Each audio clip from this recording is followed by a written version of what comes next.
मुर्गा और लोमड़ी की कहानी। एक जंगल में एक चालाक लोमड़ी रहती थी। वह जंगल में शिकार के लिए इधर उधर घूम रही थी, लेकिन उसे कोई जानवर नहीं दिखाई दे रहा था। वह घूमते घूमते जंगल के बाहरी छोर पर आ गई और उसे एक गांव दिखाई दिया।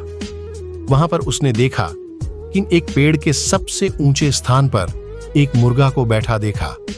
उसने अपने विचारों में सोचा कि यह भोजन कितना अच्छा होगा, लेकिन मेरे लिए समस्या यह थी कि मैं पेड़ पर नहीं चढ़ सकती थी।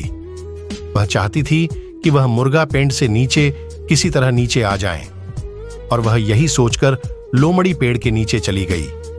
उसने मुर्गा से कहा, भाई तुम्हारे लिए एक कुशल सूचना है। बस स्वर्ग से एक आदेश आया है कि अब सभी पक्षी और जानवर सामूहिक रूप से निवास करेंगे। अब हम किसी भी तरह से एक दूसरे को नहीं मारेंगे, यहां तक कि लोमड़ी भी मुर्गा नहीं खाएगी। इसलिए तुम्हें मुझसे डरना नहीं चाहिए।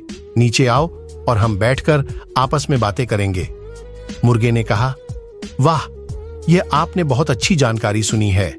देखो, तुम्हारे कुछ साथी तुमसे मिलने आ रहे हैं। लोमड़ियों ने सोचा, मेरे मित्र। लोमड़ी हैरान थी कि मेरे कौन से साथी आ रहे हैं। मुर्गा मुस्कुराते हुए बोला कि यह शिकारी कुत्ते हैं। यह सुनते ही लोमड़ी कांप उठी और उसने भागने के लिए लंबी छलांग लगाई। मुर्गा ने कहा, अरे तुम उनसे क्यों डर रहे हो? अब हम मित्र हो गए हैं और आपस में दोस्त बन गए हैं ना? क्या वो शिकारी कुत्ते दोस्त नहीं हैं क्या? मुर्गे ने कहा। लोमड़ी ने कहा, शायद शिकारी कुत्तों को इस बारे में नहीं मालूम है। और लोमड़ी डर से भाग गई। तो दोस्तों, इस कहानी से यह शिक्षा मिलती है कि दूसरों की बातों पर आंख मूंद कर विश्वास नहीं कर लेना चाहिए।